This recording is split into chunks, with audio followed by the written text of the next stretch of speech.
अमरावती जिल्ह्यातील परतवाडा शहरात शिवमहापुराण कथास्थळी मौल्यवान दागिने व वस्तूंची चोरी करणाऱ्या संशयित महिला व पुरुषांना पोलिसांनी घेतलं ताब्यात।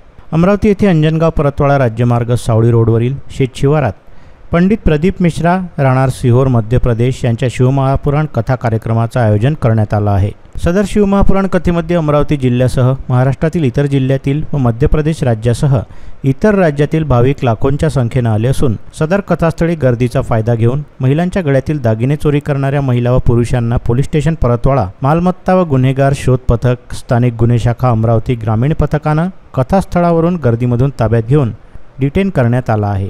सदर महिला व पुरुष हे महाराष्ट्र राज्यातील नागपूर, वर्धा, यवतमाळ, भुसावळ तसंच परराज्यातील मध्य प्रदेश, उत्तर प्रदेश, राजस्थान येथील असून त्यामध्ये 38 महिला व 6 पुरुषांचा समावेश आहे। ताब्यात घेण्यात आलेल्या महिला व पुरुषांवर परराज्यात तसेच महाराष्ट्र व इतर राज्यात बरेच चोरींचे गुन्हे दाखल असून त्यांनी सदर कथास्थळी चोरी करण्याकरिता आले असल्याचं सांगितलं। शिवमहापुराण कथेच्या पहिल्याच दिवशी कोणताही अनुचित प्रकार घडलेला नसून सर्वांना सतर्क राहण्याबाबत परतवाडा पोलीस स्टेशनतर्फे आवाहन करण्यात आलं आहे। परतवाडा येथे आजपासून प्रदीपजी मिश्रा महाराज यांची शिवपुराण कथा सुरू झालेली आहे।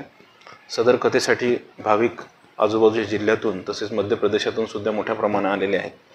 ही संख्या हजारोंच्या घरात आहे आणि ह्यावेळी जी महिलांची गर्दी असते ती सुद्धा लक्षणीय आहे।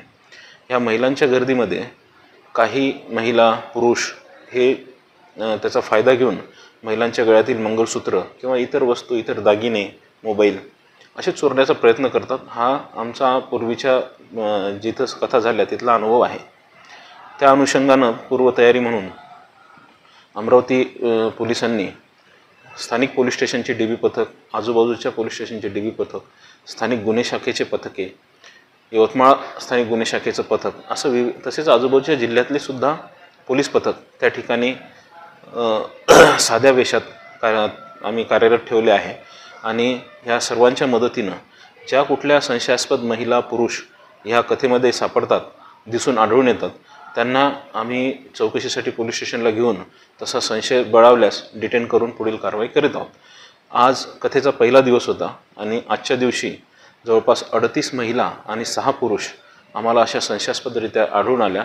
त्यांना डिटेन करून पुढील कारवाई करण्यात येत आहे। व्हिडिओला लाईक करा, शेअर करा, मंडल न्यूजच्या यूट्यूब चॅनलला सबस्क्राईब करा आणि फेसबुक पेजला फॉलो करा।